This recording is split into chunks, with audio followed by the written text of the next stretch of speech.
The reason most of you just clicked on this video is because you're losing money in the market.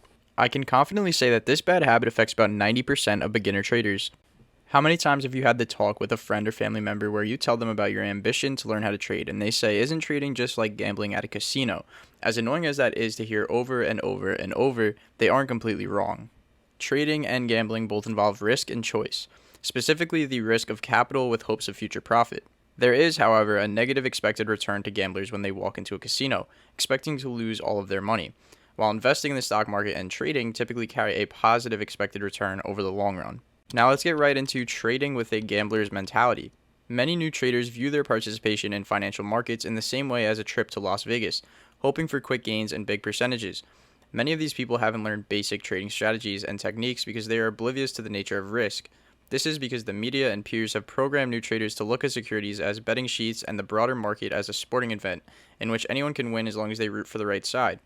The game looks black and white from their perspective because they don't understand how the market picks the pockets of traders who throw money at securities with the same intensity that dice are thrown on a craps table. And just like a slot machine, minor payouts and big losses trigger endorphins that keep people hooked.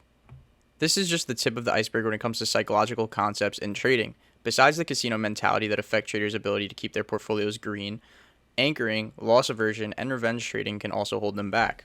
Now let's talk about anchoring. When making decisions, people often use a so-called anchor as a reference or starting point, overly relying on a specific piece of information. Individuals who experience the anchoring bias tend to focus their thoughts on an irrelevant subject. For example, let's say that you're searching for a new car. You see that a dealership is selling the one that you want for $20,000. When you walk in and see the car, they offer it to you for $17,000, and you jump to accept. This is because we anchored the $20,000 price point in our head.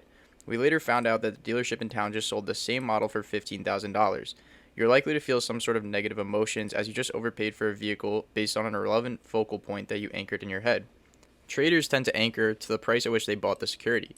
Let's assume that you bought a security for $50. You will remain psychologically fixated on that price when making decisions on a further sale or purchase of the same security, regardless of the actual value based on an evaluation of relevant factors influencing it. This theory touches on why supports and resistances work the way they do. When a trader gets long, if the asset comes back to the price that they got long at, they're likely to buy more. If they get short and the asset returns to the price that they got short at, they're likely to buy more. The best way to avoid anchoring is just by knowing of its existence. If you know that anchoring exists, then you can realize what you're doing and avoid it. Now we're going to touch on loss aversion. Nobody likes to lose, especially when it could result in losing money. The fear of realizing a loss can cripple an investor, prompting them to hold on to an investment long after it should have been sold. This can also cause them to offload a winning position too soon in fears of it going back to red. This is because our normal human brains feel the effect of losing much harder than we experience the joys of winning. This can lead to hope and stubbornness, keeping us in losing trades in hopes to not have to close a trade for a loss. The way to minimize the effects of this is to set take profits along the way and have stop losses in place before you enter a trade. Don't close or trim a trade until your targets are hit. One of the most common reasons that people fail in trading is revenge trading, and unfortunately, it's also a natural human response.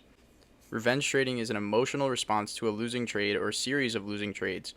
Traders that engage in revenge trading will try to make up their losses quickly. This leads to even larger losses and can result in losing all of the money in their trading account. These entries are typically emotional and do not follow a set trading plan.